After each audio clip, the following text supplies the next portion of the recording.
that time again. With a cup of Colombian, we're ready to begin. From Armenia's heart to the world we will send stories, laughs, and love with each friend we commend. Every Sunday morning at 11 o'clock sharp, we brew the conversation like strumming a harp.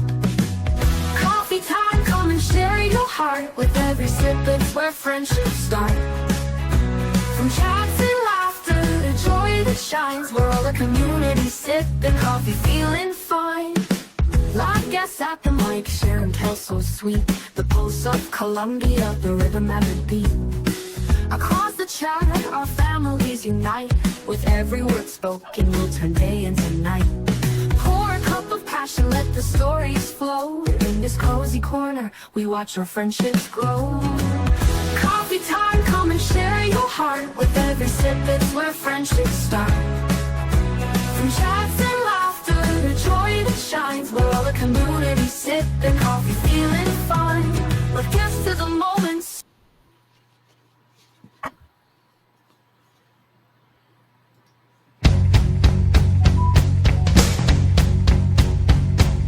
Here's your story, let's begin. The water's fine, come on, dive in. The future's here, it's right before your eyes. Step by step, you're on your way. You're welcome to a brighter day. Don't you know it feels good to be alive? You could be larger than life, bigger than the world, living out the hopes and dreams of every boy and every girl. You could fly higher than the sky, shine brighter than the stars. You could have all you ever wanted, shoot the moon and reach for Mars. You know you could. Yeah, and times are changing everywhere. Do we dream and do we dare? It's up to you, the door is open wide. Feel the rhythm of today, learn the part and join the play. The world is here, let's take it for a ride. You could be larger than life, bigger than the world, living out the hopes and dreams of every boy and every girl. You could fly higher than the sky, shine brighter than the stars. You could have all you ever wanted, shoot the moon and reach for Mars. You know you could. Larger, larger than, bigger, bigger than, living hopes and dreams. Every boy and girl, higher, higher than, brighter, brighter than, all you wanted. You know you could be larger than life, bigger than the world, living out the hopes and dreams of every boy and every girl. You could fly higher than the sky, shine brighter than the stars. You can have all you ever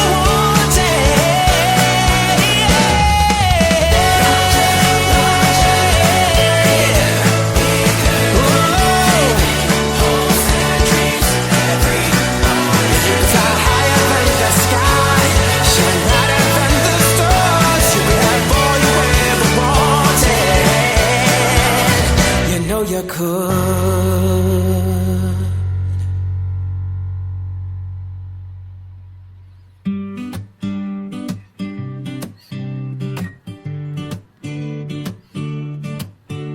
Every Sunday morning, the sun shines bright. Grab your favorite mug, let's take flight. With the Coffee Time podcast, we gather around, talking about Colombia, where love is found. Expats share their stories, dreams unfold. In this coffee triangle, adventures bold. Oh, coffee time, bring us together. With laughter and love, we'll face any weather. From the mountains high to the valleys wide, in this coffee hug, we find our pride. From Medellin to Cali, Cartagena's shores, exploring this country, we open new doors. Tips and tales shared, we laugh and we learn.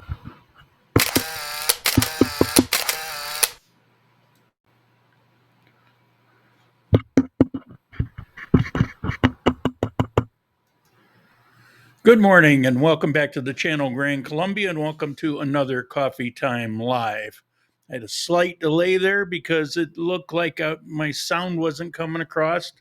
I had to switch real fast to a different driver and it seems to be working, but I'm sure you'll tell me. Right now it's about 72 degrees, high is 78, low is 61. Excuse me. And the Colombian peso is 41.46, just kind of stuck there. Sounds good? That's awesome.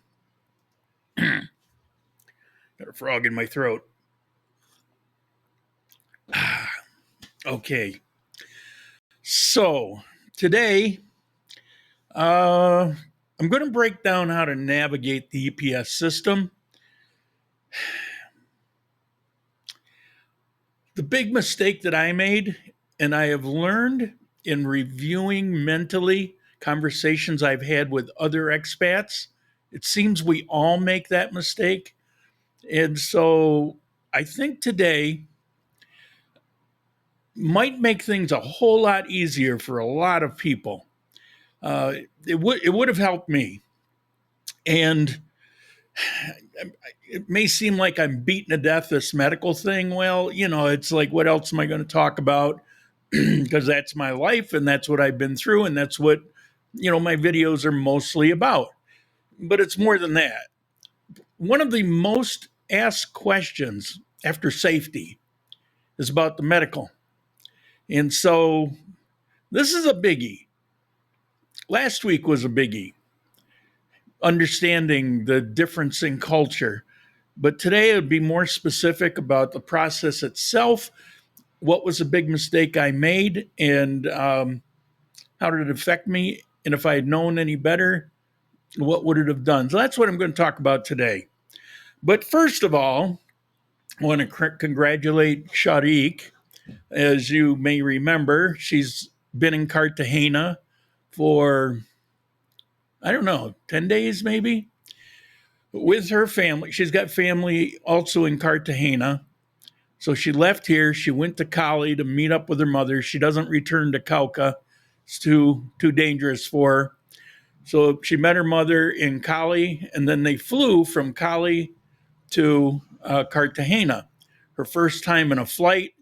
Before the flight, she was messaging me like crazy because she was panicking. So I just told her a little bit about why she doesn't need to. She calmed down, and then she really enjoyed the flight. So she's been in Cartagena and it's hot as hell there. So she's been sending me photos. I mean, she's been wearing bikini bathing suits almost the entire time. It's like up in the mountains, it's like kind of shocking for me. And then I remember, oh yeah, Cartagena, like they hardly wear clothes there. So I'll play her little TikTok video again. I keep teasing her. And it's funny, it's sinking in because she stopped putting things on TikTok and she's just been using Instagram and Facebook. And I think, no, not YouTube. So Instagram and Facebook. But so I'll play that. But the congratulation is for this. Every year there is a international coffee exposition here in Colombia. I say it's international because buyers from practically every country in the world arrive and they taste the latest of the best coffees and put in bids. Well, at these expositions, you have to understand there's tens of thousands of Colombian coffee growers. Once a year, they have this exposition here in Colombia, and the presenters of their coffee, it's only one of 100 that's chosen. Only 100 people get chosen to present their brand coffee. And her brand got chosen. Now, granted, having family and connections is a wonderful thing. And there is a number of people that have high-ranking connections in her family in Cartagena. They're the ones with the warehouse that are letting her use that warehouse, and they're promoting her coffee in Cartagena at a few coffee shops, things like that. So there's that. On the other hand, you can't just go in like that, because the judges who make the decision taste test the coffees. And so if her coffee wasn't damn good, in which what they presented was some of her specialty coffees. And I will say that when it comes to like the bourbon rosado, for example, I got on the top row there, mine's better than hers, noticeably better. And she loves mine, but hers is awesome. And she got chosen. And so for this week, she's actually working in Cartagena, and she's flying back here Friday. She's working in Cartagena because there's a lot of national buyers there. She's got to be there at the booth and with her coffee and all of that. And her aunt, who is a huge supporter of hers, who actually offered once to fund a farm for her here in Quindio. She's there helping her, and so it's nothing but good stuff. Her coffee business is booming. And she was teasing me, but hey, for 2 months, I was practically in the hospital or dying, So it's like mine, I had the brakes put on mine, but mine's full bore again, going. This is just a sample of the coffee I'm surrounded in. So, let's get it bought. All right. So congratulations. Oh, yeah, I got to show you you may not have seen it last week, but the TikTok video I teasing her most with.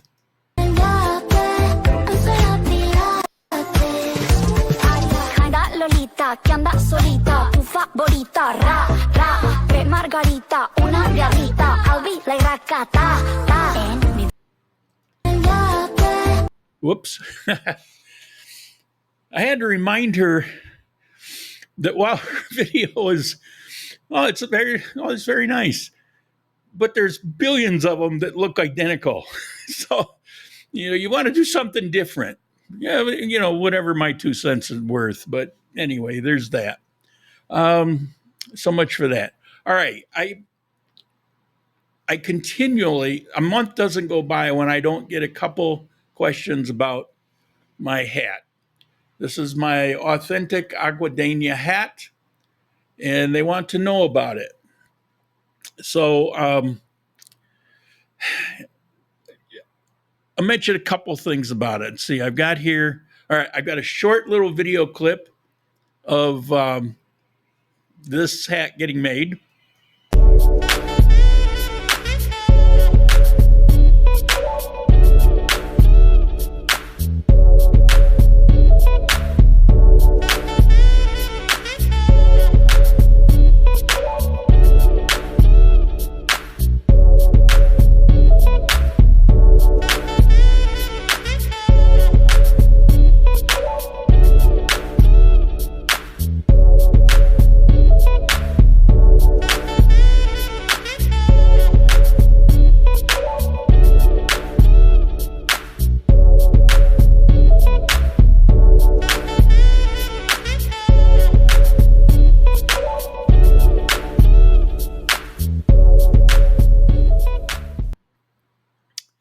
And here's the map of where this area is. It's only an official Aguadena hat if it's from this particular area. So here's the map. It's in a red circle. You see the blue arrows. You probably can't see the words, but the top blue arrow points to that area. And then the next one down is Manizales. Next one down is Pareda. And the last one near the bottom is Armenia. Now, Pareda is about a 2.5 hour drive, depending on traffic, might be more. And I'd say a similar drive to where these hats are made, except it's less of a super highway and more of country roads. And so you can tack on some time there because they get wickedly windy but it might be an interesting place to go. It would be a day's drive there, obviously overnight, and then look around the place, do a video, go see the hat place. Well, there's actually more than one. So, but go see a hat place, maybe where this one's made, and do some video work there, stay overnight again, and then drive back on the third day. So it's, it's a possibility depending. These trips only come out of support for the channel. So, it's been pretty dry lately, understandable because I haven't been making videos. But as that starts coming in, as it tends to do, I'm thinking about setting aside something to pay for that trip. Yeah, so there's the map. That's the hat, and let's get on to some news, and then we'll get to the topic. Very important topic. All right. Let's see. First news item. Quindio strengthens its security. It attracts tourists. Security and tourist attractions are being reinforced for a hassle-free vacation. There is so much effort that's been put on the crime spike that we had. It's crazy. They're smothering it rather quickly. But there's 2,500 national policemen in Quindio right now, making sure that all the main roads, there's no issues. There'll be road checks, all the areas around attractions and interesting places to visit, or little towns like this is Finlandia in the picture here, that there's plenty of national police around aside from the local police that are there. So, that's a good thing. Yeah, let's take that down. This is Armenia. This is something that I've noticed. Used to be, you would not find so much as a gum wrapper on the street. They were fanatics about this place being clean. You'd think it was almost Germany. It was a pleasure. And then every year come their version of spring when the rains let up. You will see mobs of people out walking up and down the streets, picking up any trash that might be there, or the median trimming flowers and grass that's in the median between the roads, and just beautifying the place. That's been fading away. And you've got a lot of people not from Armenia that are here and squatting and just whatever, and don't have the same feelings about it, and they're just throwing crap everywhere. It's gross. It's almost like Cali. Cali's like that, and it's one of the things I've always. There were 4 main things I did in a video once that I really don't like about Cali, and one of them is trash everywhere, and it started to happen. You see some pictures here. Well, they've decided enough is enough. The police are actively looking as for everything else that they're doing. And back to the broken windows theory that they're using. No crime is too small. And if they're seeing trash, if somebody's littering, they're going to get a ticket. And that ticket is not cheap. But more than that, since the local government is actually doing something about it, you're having a lot of Armenians born and raised here that they're watching out for it. And if they're seeing anything, they're reporting it. And so there's an active campaign to clean this up before it gets out of hand. It's a relatively new phenomenon just in the last, I'd say maybe 2 years.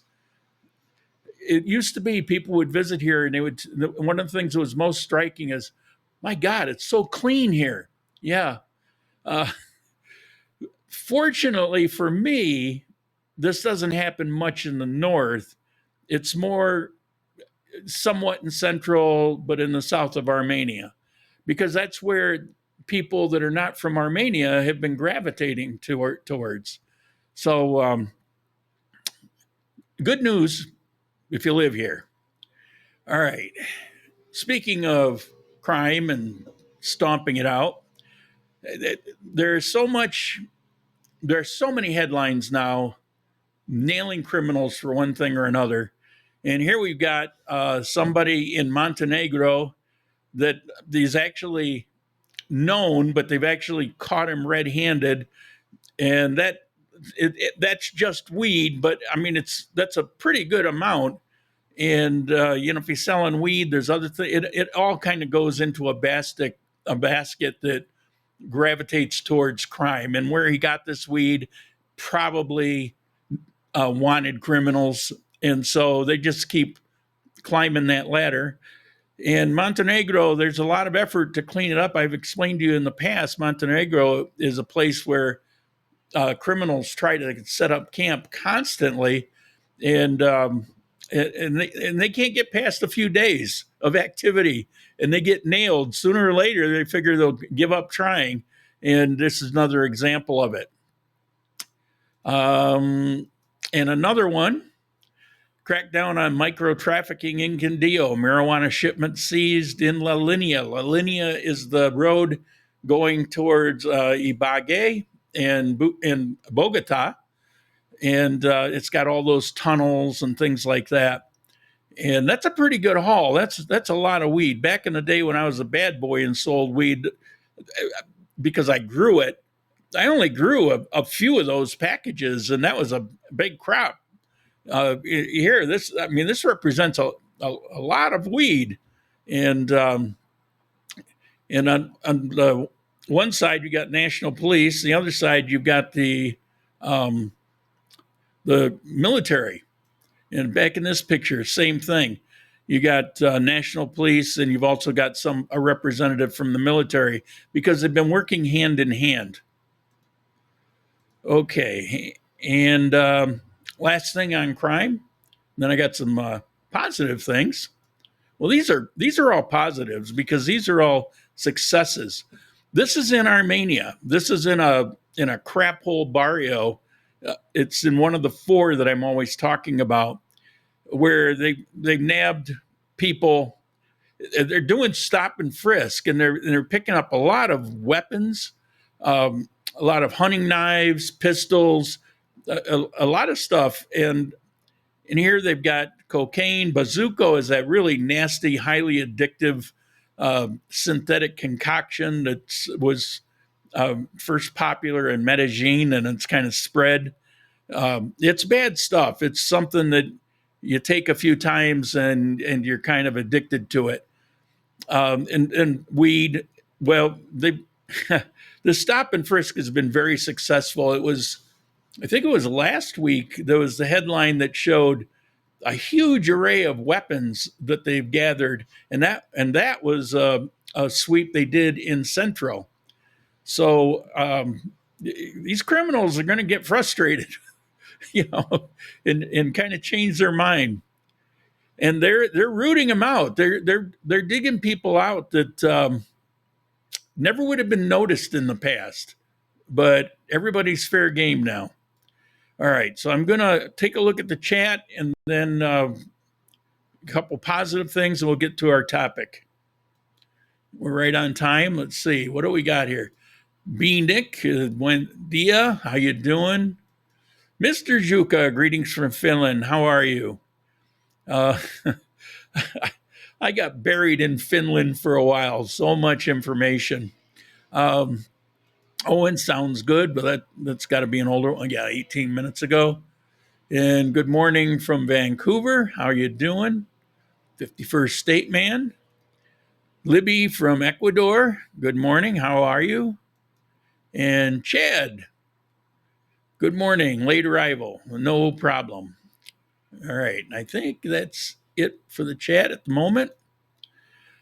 Feel free as I get through the topic to ask questions, make comments, or whatever in the chat. Let's see. It's a live chat, and unless you've been blocked, which is only a couple people, you're welcome to use it.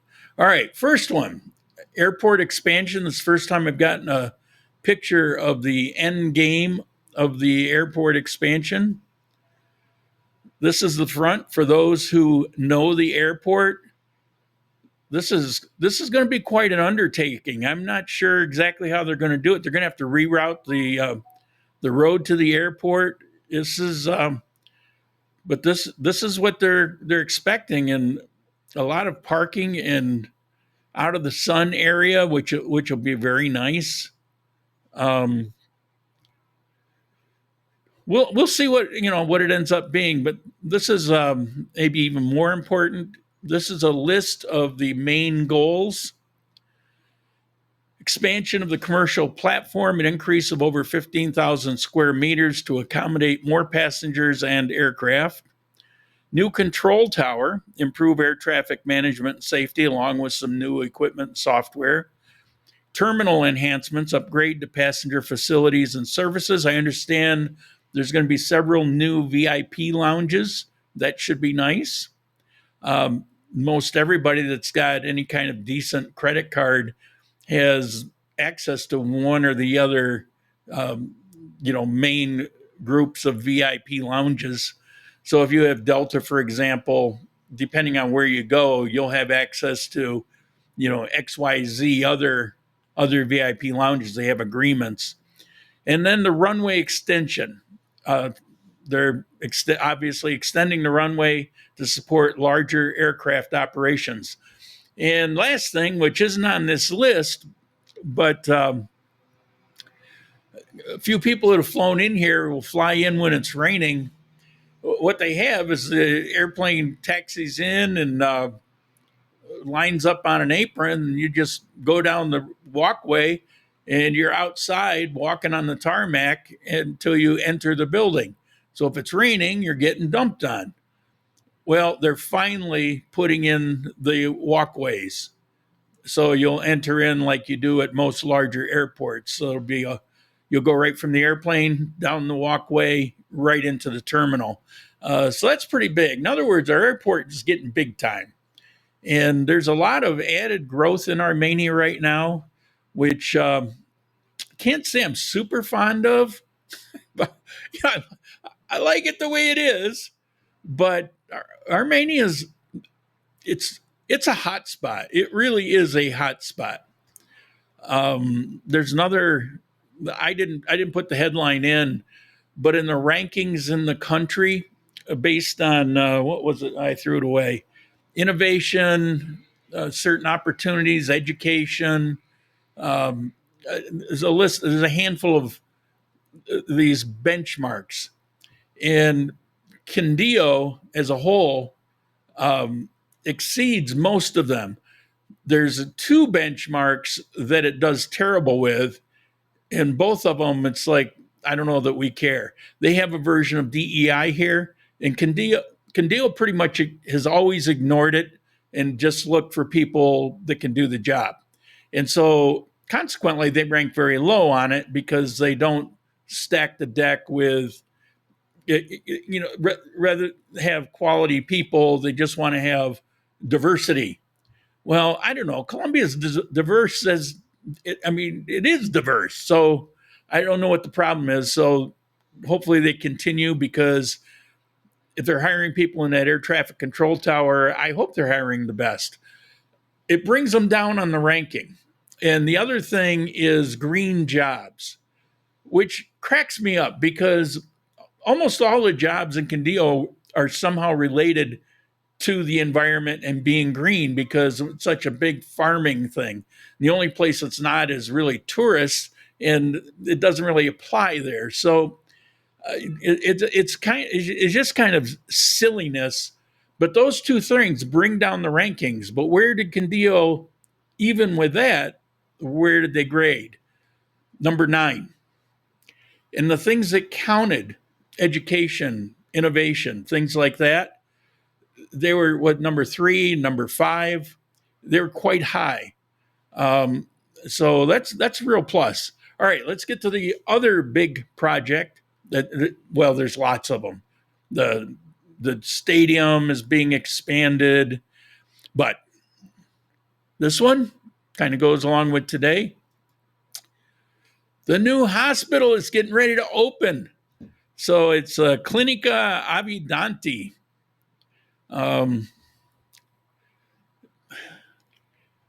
There wasn't much more than the picture. You see the big round building, and then the one to the right is a big rectangular building.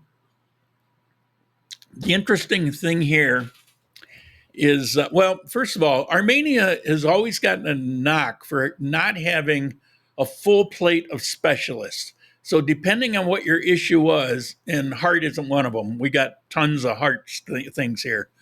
But depending on what your issue is, they might refer you to Bogota or something like that. I don't know anybody that's had those issues. I probably should have looked at the list, but there are some specialists that are not here in various health programs. So there's two things. One is this particular clinic is packing it with all brand new, state-of-the-art, top-of-the-line, best equipment they can buy. So that's pretty cool. And there's a huge part of the budget of construction, about a quarter of it is in new equipment. And then the other good thing is the San Juan Public Hospital, the one I went to last year, to the emergency room. That hospital, it's kind of old, run down, but they have qualified, and I think I mentioned this, they have qualified to be a teaching hospital. So it's tied to the university. I think Quindio University. It's tied to the hospital. To be a teaching hospital, they had to upgrade various equipment, that kind of thing. So you don't want to have a teaching hospital that's not fully equipped. And so they've added some specialization beyond what they've had. So I think that issue is going to go away pretty quickly. And that's a big thing. Armenia, at least for a period of time, may be some of the best healthcare in the country. At least within a small area. Now you take a place like Medellin, who's got a dozen hospitals. We're never going to be that, but they're spread out. So depending on where you are, what hospital you go to, well, here in Armenia, you can pretty much go to all of them within, a 10-minute ride. So anyway, that's good stuff. Let's see. I think we are ready to get on with our topic. Let's see. Good morning, later. Really have enjoyed AXM over other Colombian airports. Expansion looks wonderful. Well, the airport right now is pretty cool because it's small. It's, you gotta love the fact that it's small. It's easy to process through. And you don't have to, run a mile to get to something. But the new one doesn't look like it's going to be that much different. If you've been to the airport, you see that there's things they can do with the existing buildings and with some slight addition to make it just that much better. Like the newest addition was the international section, and there is a ton of space in there. And so they're going to be using that space for things like the VIP lounge and stuff like that. It's a parking picture that I saw there in the front that they're going to pull some kind of miracle. The entire thing is going to have to be redesigned outside. As far as the airport or the landing strip being extended, no problem. There's lots of farmland there. And as far as putting in the walkways, piece of cake. So all of that stuff, they don't have to build out whole new buildings for. So I think we keep that small town feeling, but with big time service. I think that's going to remain. All right, so let's see if we can get to my topic here. Let me set up here so I can get to some pictures. All right. So if you're living in Colombia or planning a move here, understanding healthcare is critical. And one of the most asked questions I get, as I mentioned, today we're talking about EPS. That's the public health insurance system that millions of Colombians use every day. In this video, I'm going to explain what EPS is, how to enroll, and how to actually use it when you need care. For those who don't know, what's EPS?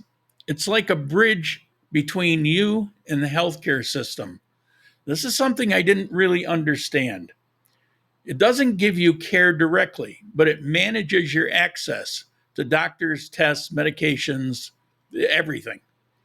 This is the most important part to know. EPS gives no care. I thought they did. I thought that's how it worked, but it's your healthcare manager.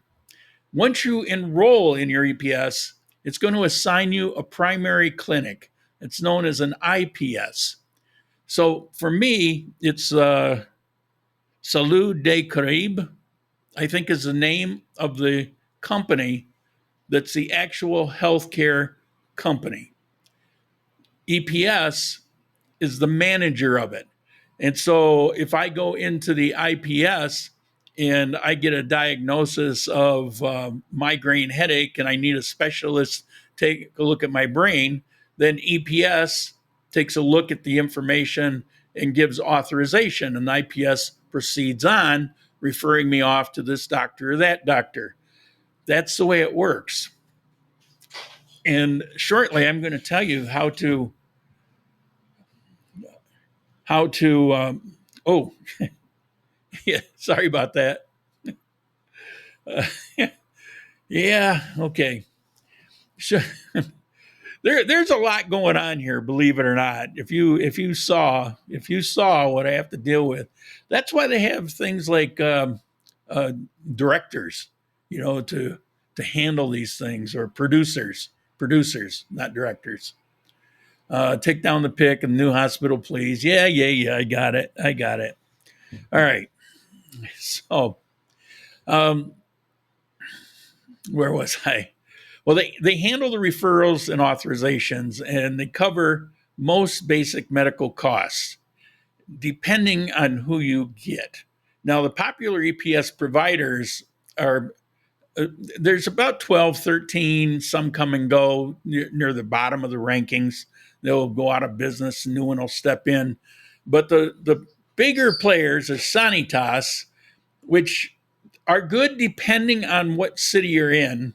Sura, which is good everywhere because they're by far the largest. They're not just Colombia, but they're all over Central and South America. They're huge.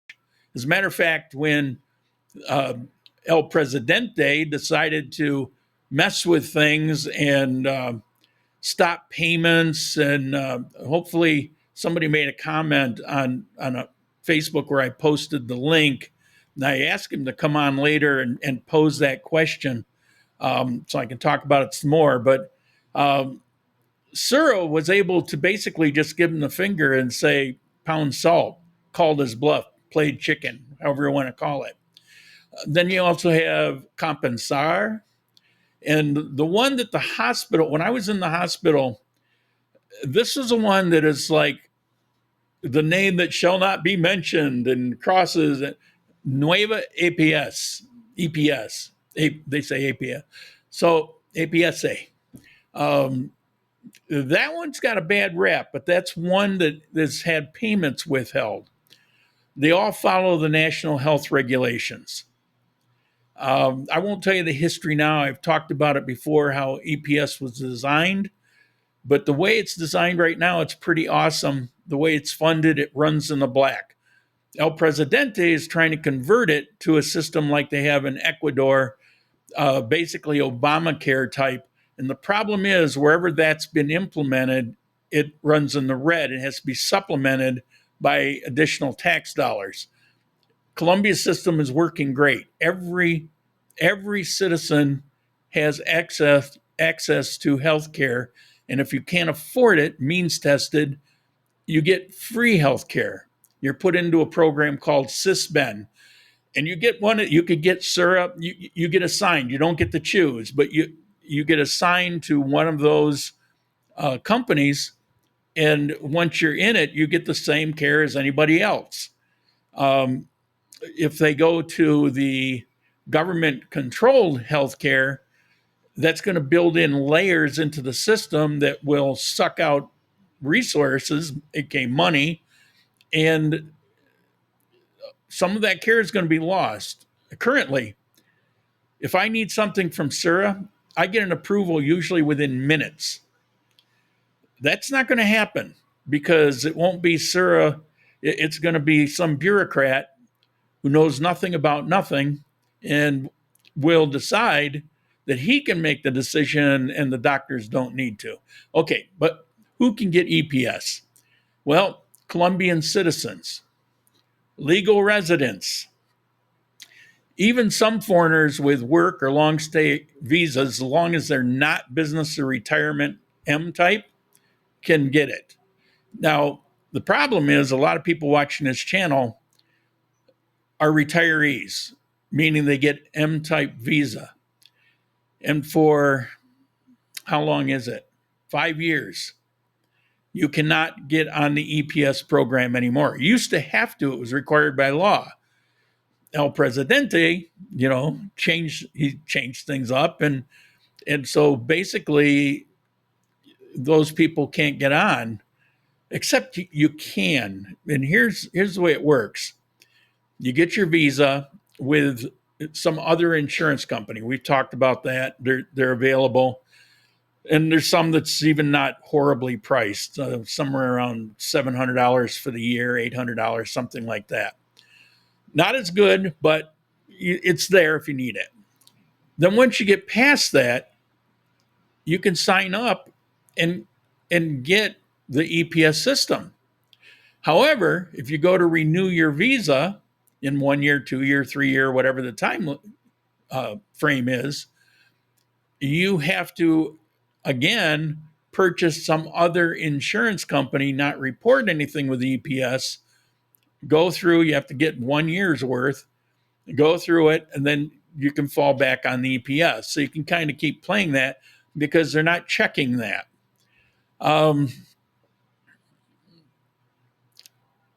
And I don't know that, well, am I suggesting that?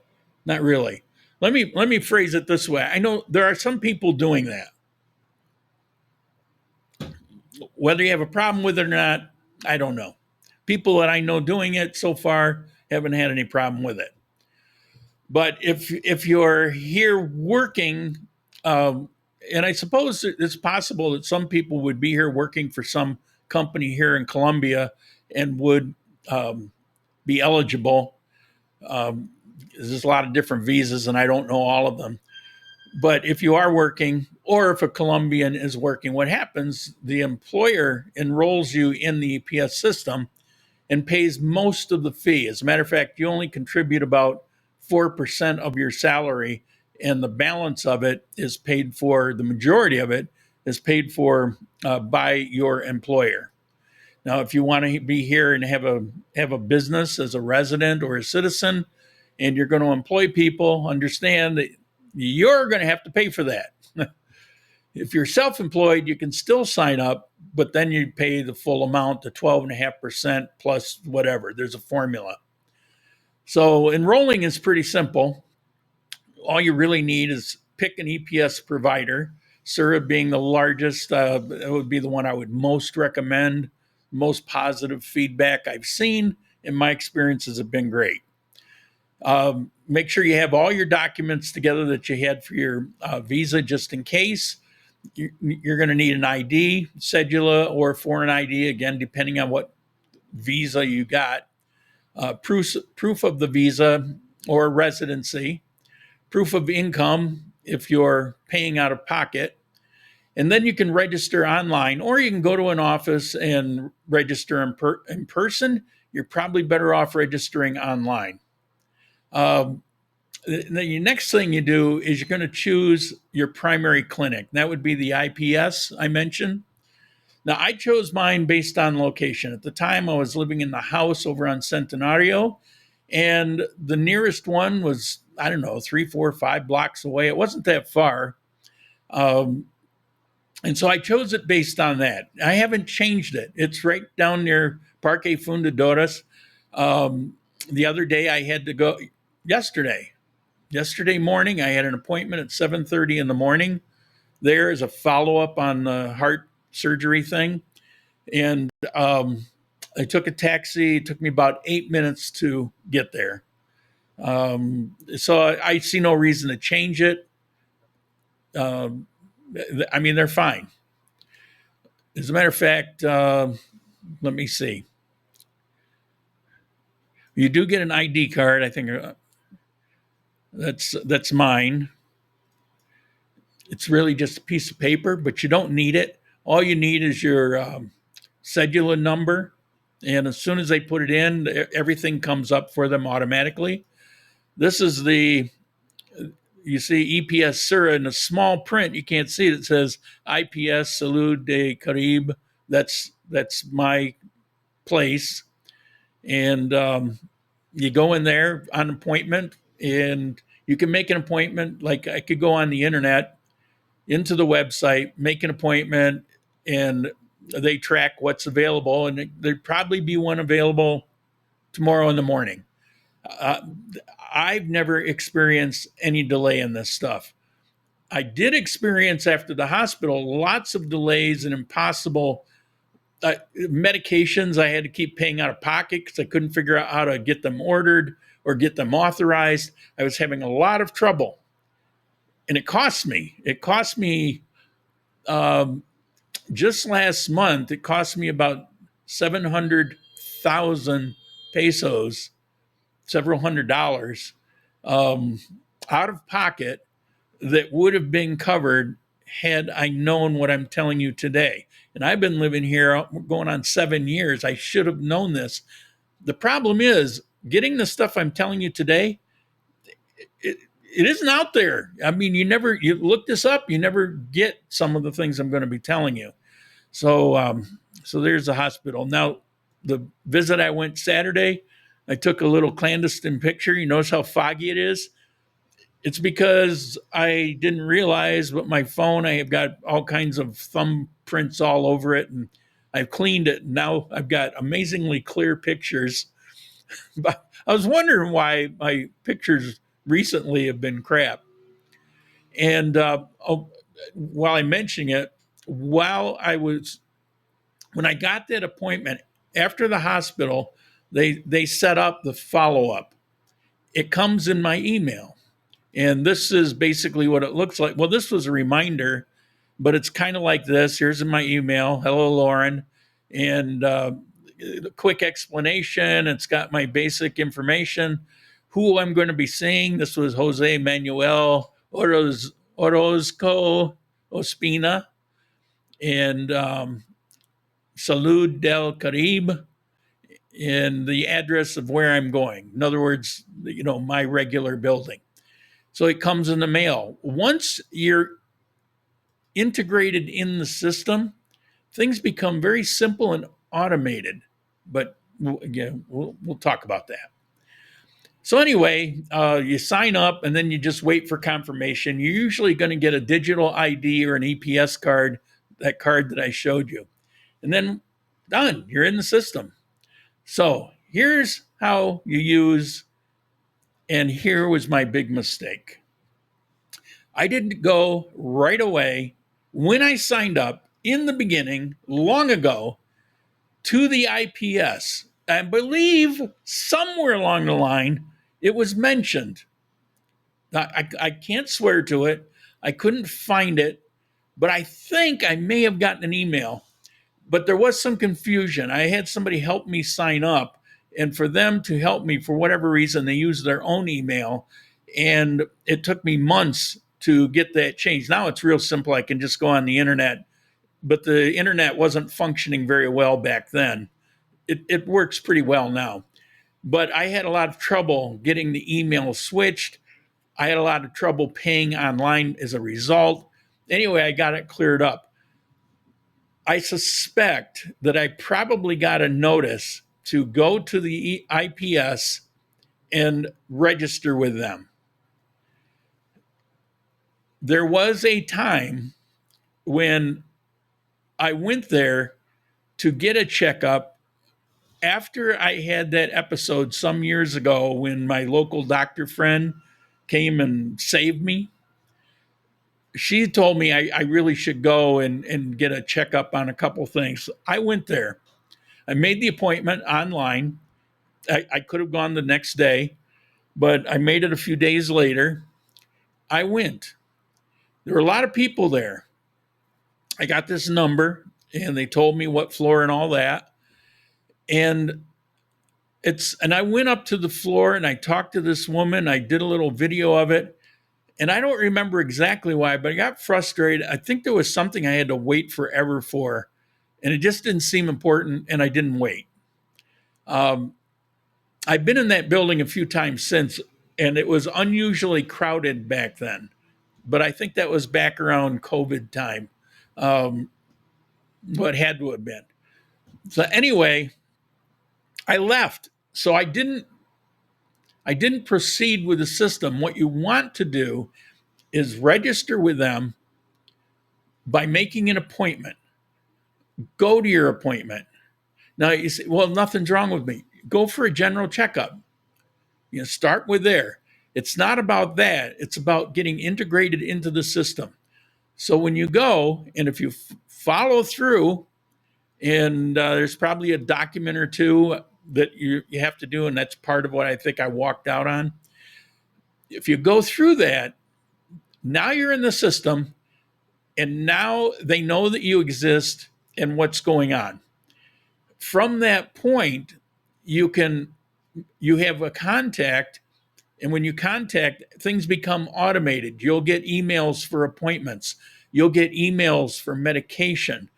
You can get medication delivered. It's a possibility, or you can go pick it up. So there's different ways that, well, it just makes your life so much easier. I didn't do that. What did I do? I went to the emergency room. Now, here's the thing. EPS Sura is required, and there's never been an issue, to pay if it's an emergency wherever you go. So I didn't go to first I didn't know where to go. So I went to the San Juan thing. Why didn't I know where to go? Because I never registered. So I never had a contact person. So I went to the public thing. Well, they paid for it 100%. The second time I went, they paid for it 100%. I'm thinking, well, this is awesome. And then the third time, Sharik called the ambulance. The ambulance came. I went there. They paid for it all 100%. Didn't pay a dime for any of it. But then it came time to get my medication. Now, because of what I've gone through, it's critical that I take the medication that I take. Particularly after stints, you have to, at least for 1 year, take a certain medication so that you don't get renewed blockages. You're susceptible for things like stroke and additional kind of blockage. And so for 1 year, you have to take this medication. I have to take it twice a day. Well, I couldn't get my hands on it, and I couldn't even find it in the local pharmacies to deliver to me. Well, eventually I found a pharmacy that carries it down in Central. They're not part of my regular delivery system, but I was able to get it ordered, and they delivered it, and I paid for it. And so that was out of pocket. All the other medications, I was very frustrated because I couldn't figure out how to do it. I went on the website, and you can order your medications on the website. However, it has to be set up previously through the IPS as to what those medications are. You can't just order any medication because they got to pay for it. And so they want to have a doctor say, yes, you need XYZ. They don't withhold anything, but it's just a process through a system, checks and balances to make sure that you're getting what you need, and that gets paid for, but you're not in there ordering a bunch of stuff that you don't need and you shouldn't have. And so they don't have to pay for a bunch of junk. So I went through emergency, and what should I have done? What I described. Go to the assigned clinic, the one that you chose, before you have a problem. Schedule an appointment for a checkup. Uh, some places will require you to show up early, but generally, I am always early, but I see people run with the Sura, with the place I go to. I see people come in, they're a little late. They don't really care. It's just, you know, they see what your appointment is. If they have other people at that time, it first one in gets first service kind of thing. So if you come in late, you're just backing yourself up. So it's not the end of the world. It's not like I've yet to see them turn somebody around, send them away. If you need, at that point, you can get a referral to a specialist. So let's say you got we're talking retirees. So let's say you got an enlarged prostate and you already been treated in the US and you get some medication, whatever. But let's say you want to have that medication paid for. Well, you go in, get your general checkup. You tell them, look, I got this XYZ, and they will, and you fill in the blank, doesn't have to be a process, it could be anything. They will set you up with an appointment to a specialist for that. You go in for the specialist. You are on record for having this situation. It organizes everything medically for them. It documents everything in their system. There's no surprises with this. And so the specialist will then authorize, well, they'll send a Sura. It's like, okay, he's got an enlarged prostate and he needs whatever medication. What do they call it? Flomax? I don't know if that even still exists, but I remember the TV ads. When I lived in the US, they were running those things all the time. Okay, so they recommend, we'll say Flomax. That may be dated. And so he will send to Sura, say, okay, this guy, here's this problem, and he needs Flomax. Within minutes, they will then send you an email saying, you have been approved by Sura for whatever. They don't decline these things. I mean, they take the doctor's word for it. That's how the system is set up. And it's amazing how they run in the black and how doctors giving the care that they're recommending doesn't cost more than if a government is running things and building layers into the system. That's where the real costs come. You know, you see these arguments like, well, you got to keep healthcare down. If we don't, you're going to lose your healthcare. Real life situation, not true. Following doctor's recommendations doesn't run you into the red. Anyway, yeah, because there's an overall thing. If the doctors are keeping you healthy, then you have less problems and your costs are lower. Sidetrack, right? So that's how that process works. That's how you get lined up for your medication. And if you ever have an issue, you already know where you're going to be going and how to handle these things. So that authorization, now it could take a few days before you get it. But every time for me, whether when I go to the emergency room, I get checked in, and within a minute or two, I get a thing on my cell phone telling me I'm authorized for service at this particular place. When they assign me the first stint, I get an email saying, we've authorized this. I mean, every step of the way, for me, it's come really fast. Now, I think if you have a company like the Nueva EPS, for example, hearing the way the doctors and nurses talked, I think there's long delays in getting approvals for them. But it's understandable because the government, who is supposed to reimburse them on certain fees, the CISBEN program, they're supposed to get reimbursed on those fees. They could be 2, 3, 4 months behind because El Presidente is withholding payments administratively. So the money's there, it's old, that's not a question. They're not paying it. And so Nueva APS is not paying the hospital at some point. Originally, they'll pay and they're waiting for payment, so they pay the hospital. But then it gets to a point where they don't have the money to pay for it. And the hospital's waiting forever to get paid. Well, they got payroll to make. I mean, they got expenses.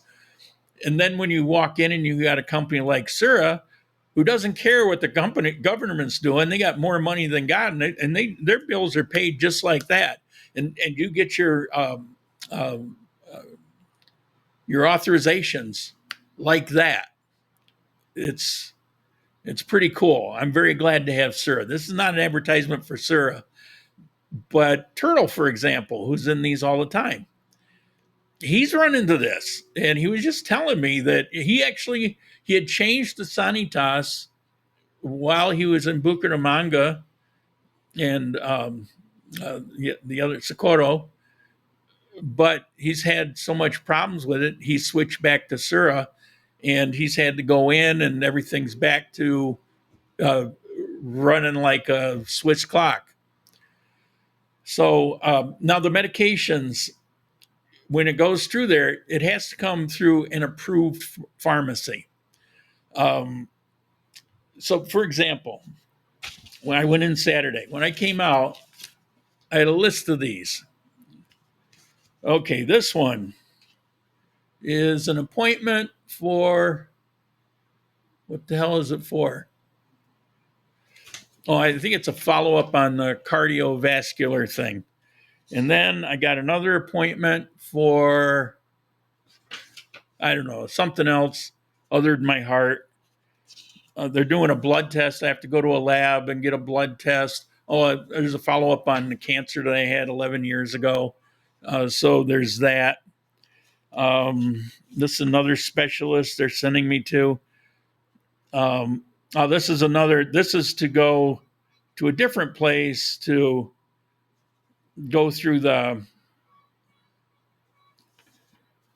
it's right at the Bolo Club. Just realized. Electrocardiogram. It's a different follow-up on the heart thing.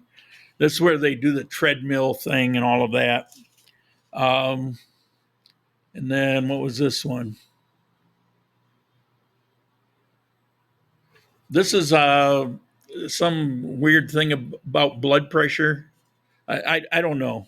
I'll understand. These are appointments I have or I'm supposed to make. And the ones I'm supposed to make all have what's up numbers, so it makes it very easy. It's kind of automatic. And then we get to the medications. So here,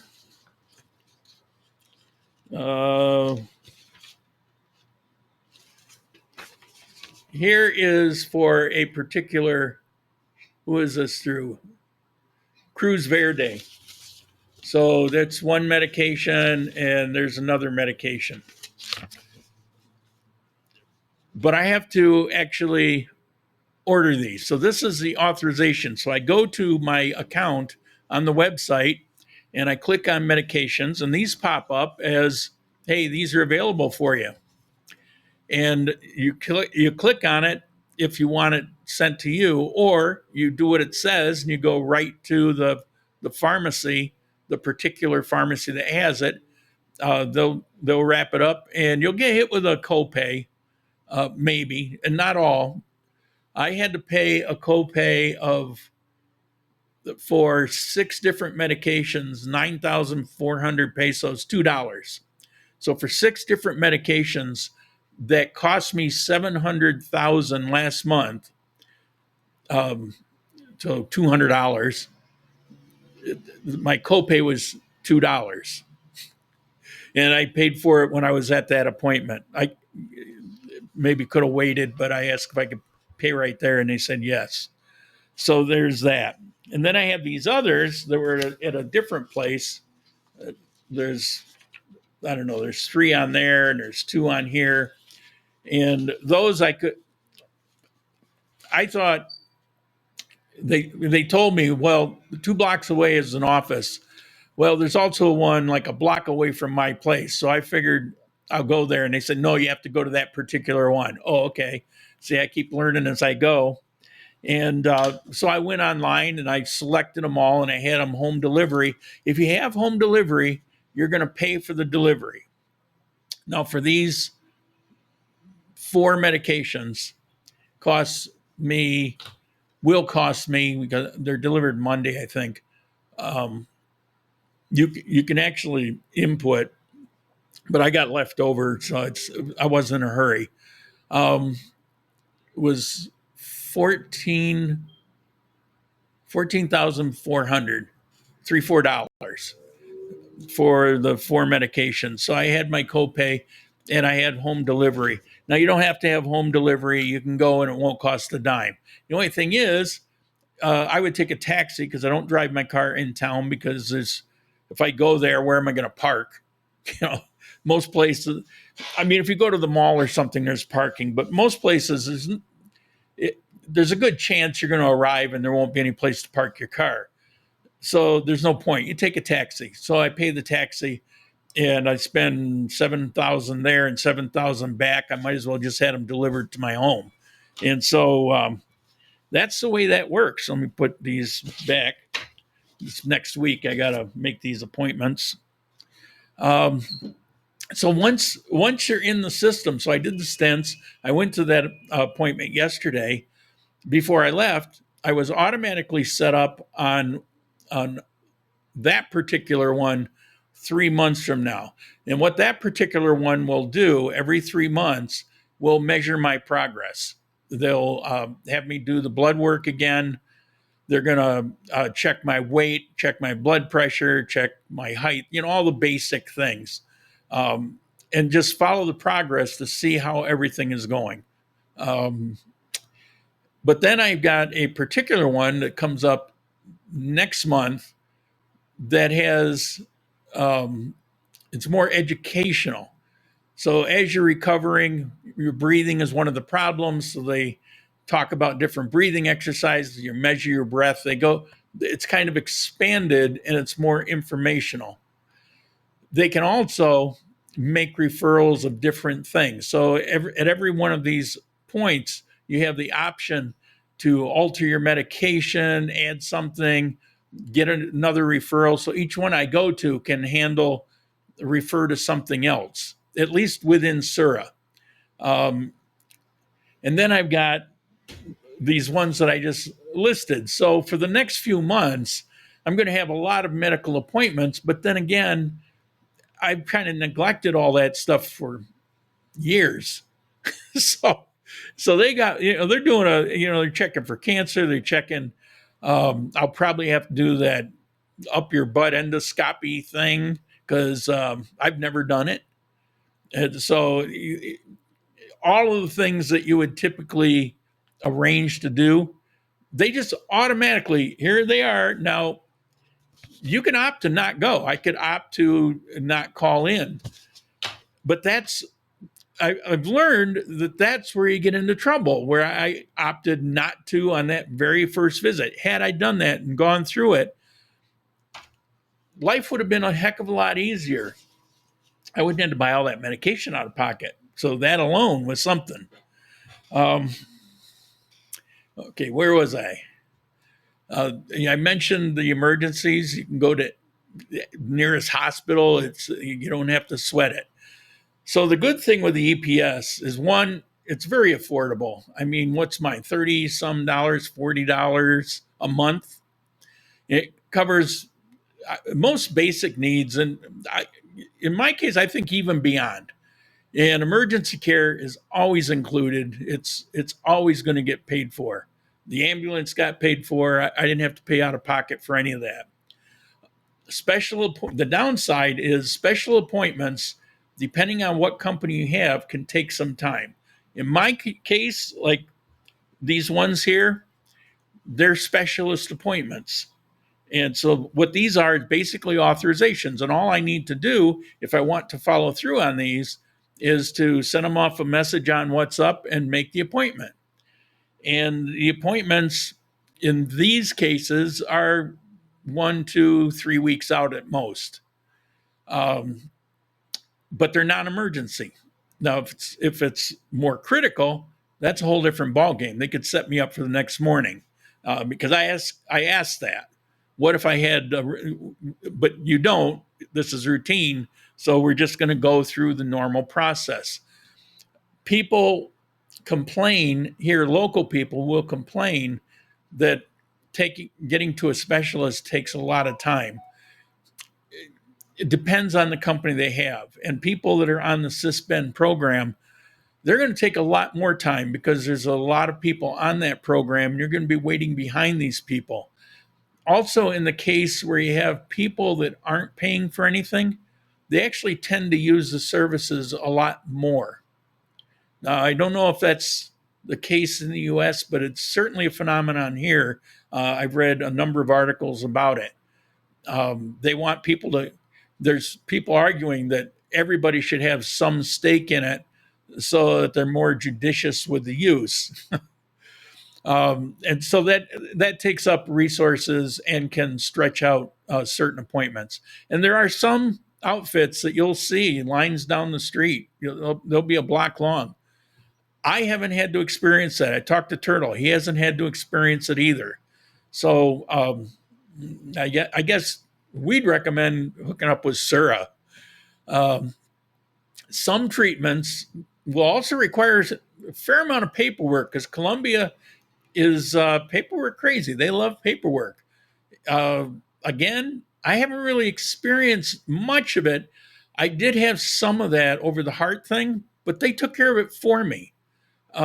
They came, they had the paperwork there, and they would ask me different questions, but they handled it. They filled everything out, and then they would have me, sign. They would explain the best they could. I understood one, but they were concerned that maybe I didn't, so they went and got somebody that spoke English. He came and repeated everything I already heard in Spanish, but it was nice. I appreciated it. I'll also say that even yesterday, as I was getting these this stack here, I had to wait maybe 10 minutes, and they called me up. They had everything prepared. They had all this prepared in that short time, along with everybody else. There are 3 windows, and they had a guy waiting for me that spoke English, and he would hand me each one and explain to me, all right, this is what you do. Here's where the pharmacy is. Here's how you're going to make that appointment. All right, this one, we've already made it. This is going to be on the 2nd floor, room 206. And here's the date and the time. I mean, he went through item by item, handing me one at a time, explaining to me what was going on. So I don't, these downsides I don't experience, but depending on where you are and who you have, your experience can vary.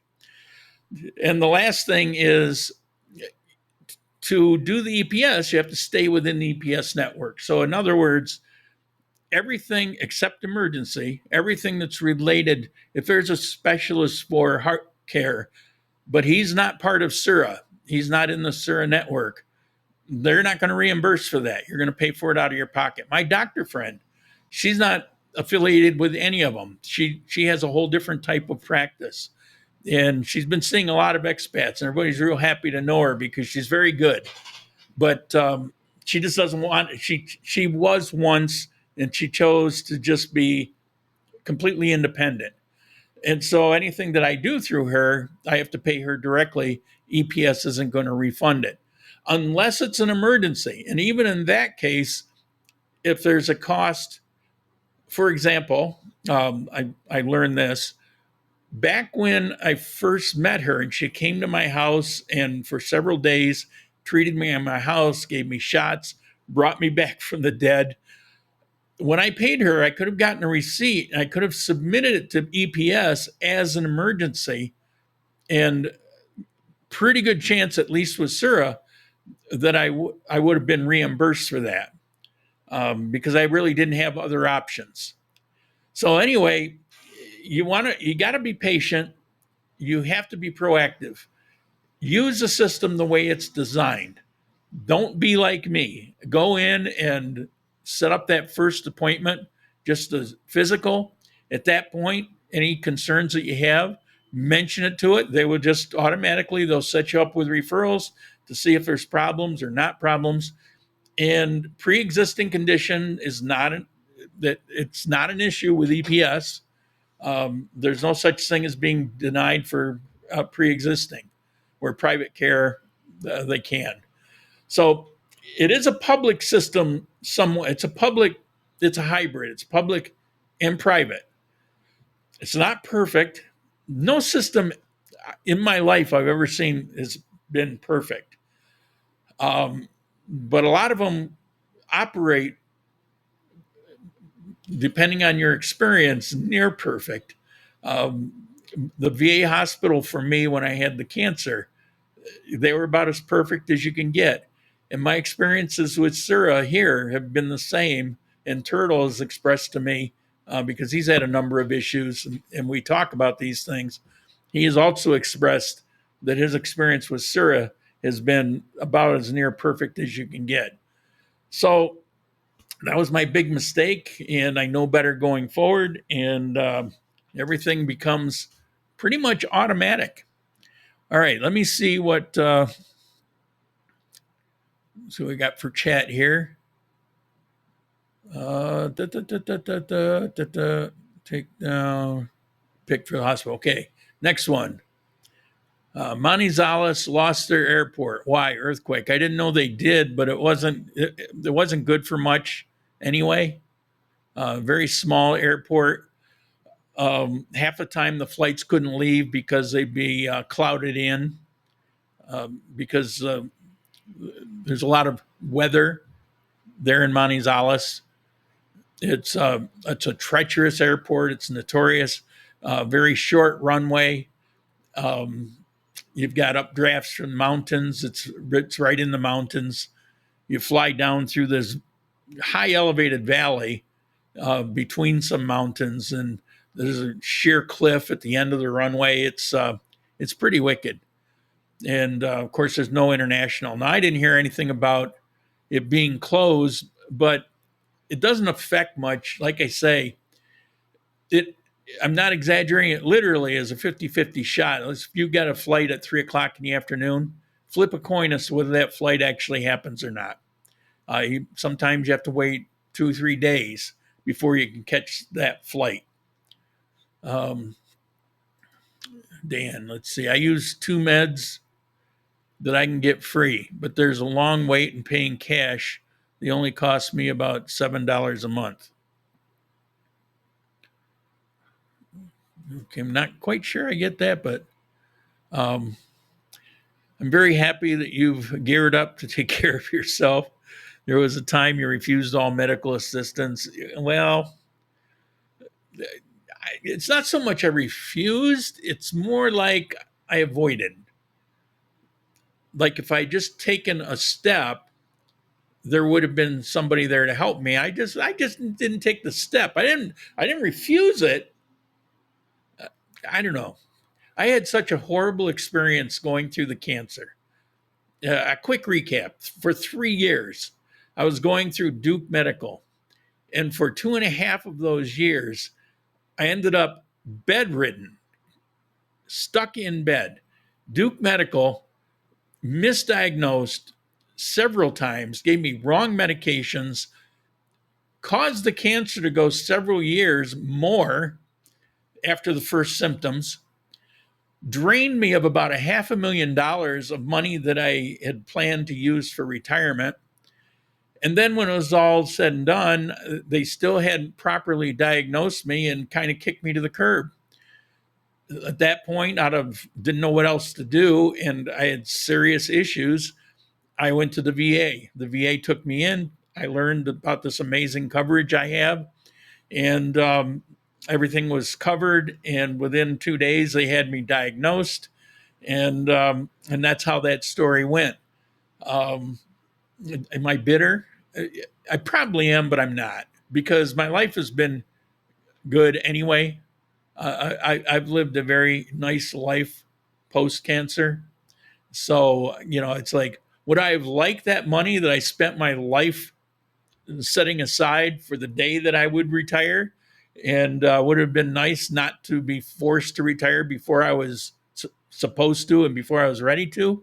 Yeah, if I think about it too much, I could get kind of pissed about that. But I don't think about it too much. I think more like my life has been pretty awesome, so I can't say I've refused. All right. Mr. Zell, how you doing? Really enjoy Sura. CAT scans, MRI, physical therapy, electro nerve tests, cardiologist visits. glad, glad you enjoy it. I hate all this stuff, but uh, you kind of have to do it or you pay the price. And I ended up paying the price. But look, here, last year, I go to the emergency twice out of the system. I go to it twice. I get misdiagnosed here. And I was having heart attacks last year. Had I known, had it gone through what I went through recently, they would have identified it, would have taken care of it last year. There wouldn't have been anywhere near the extent of having a serious heart attack and having damage that was last year would have been a much better thing to recover from than this year. So that's why I get weird about medical, because doctors, I can't even hate them for things like, it's not the easiest thing in the world. I was in cars for a lot of years, and on the mechanical end, body, everything to do with automobiles. And I was an expert at certain things. Had various certifications, and I was actually instructor certified for things like computer command control in automobiles, the scanners and all of that. And most people that I would do consulting with, I would go in and talk to their mechanic. And while they could go through the basic functions, they didn't have a complete understanding, a complete grasp of what they were doing. They were just kind of following step by step, but didn't understand the overall picture. Hence, they could come up with faulty diagnosis, and they could end up charging for parts and putting them on the car that didn't fix anything. And what a lot of them will tend to, sometimes you have to do that to get to the next step, but most times you don't. And what they would become good at is explaining the reasons. Oh, you really needed that because of so-and-so, but truth is you really didn't need it.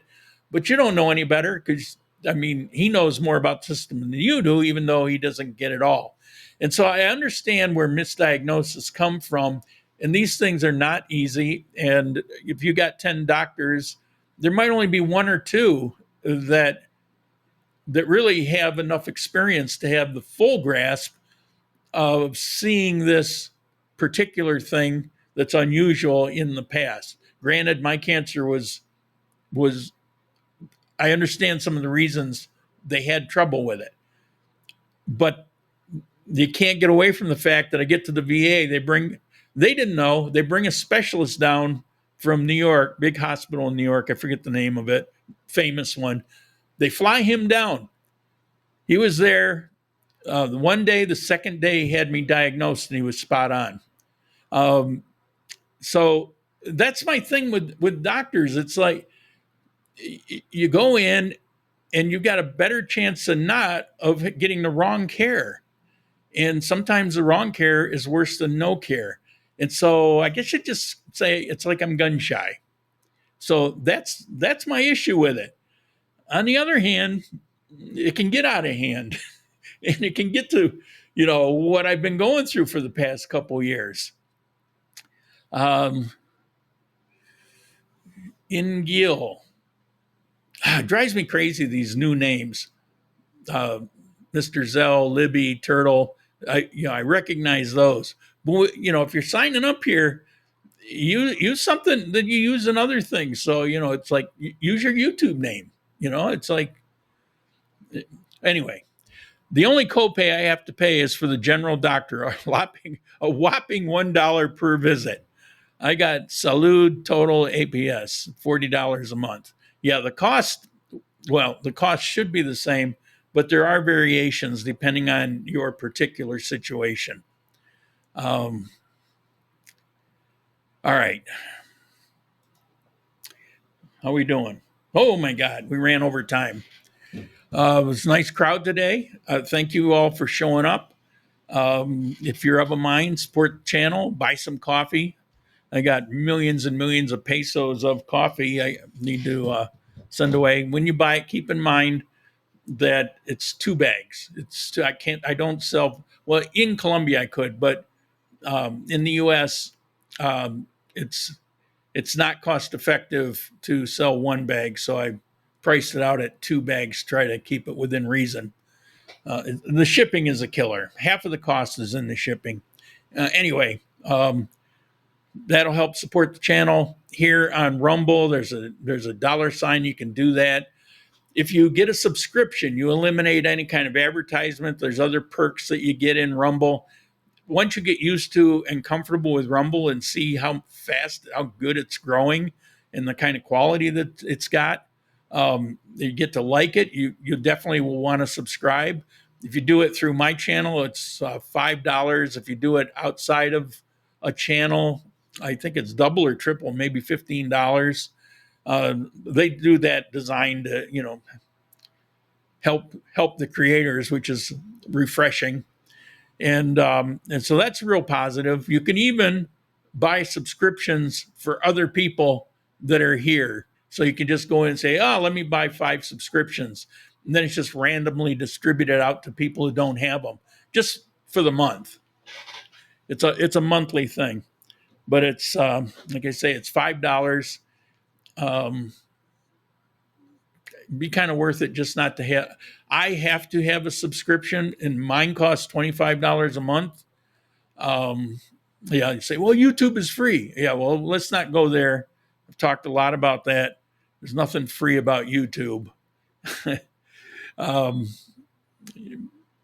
is far better to pay $25 a month for a creator on Rumble than to deal with all the crap from YouTube that's supposedly free.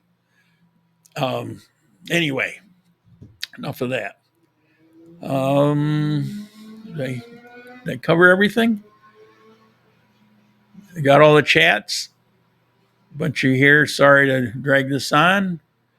I have a outro. Yeah. All right. So I will see you next week. If you have any ideas for topics, shoot me off a message, and I'll see if I can cover it. If you have any other questions, whatever, I do respond to everything. And feel free to put comments down. You can do the like and subscribe and all that stuff on this channel. For years on YouTube, I said, don't bother. It doesn't do anything for me. It does here. So definitely, if you appreciate the information, at a minimum, you can, do the likes and what is it? What is all that? Say, I'm not used to it. What is it? Here we go. Like, comment, and share. That's it. With Rumble, you want to like it, comment, and share. So you do a thumbs up, write a comment, share. Those 3 things actually help this channel grow on Rumble. It didn't in YouTube, didn't help a bit. So I didn't see any point in it. So for years I said, don't. Here, please do. Please do. It definitely helps. And that's it. So let's get on with our day. And I thank you. I hope today was useful. It was a breakthrough for me. And I'll see you next Sunday. Ciao. Oh, happy Father's Day. Ciao.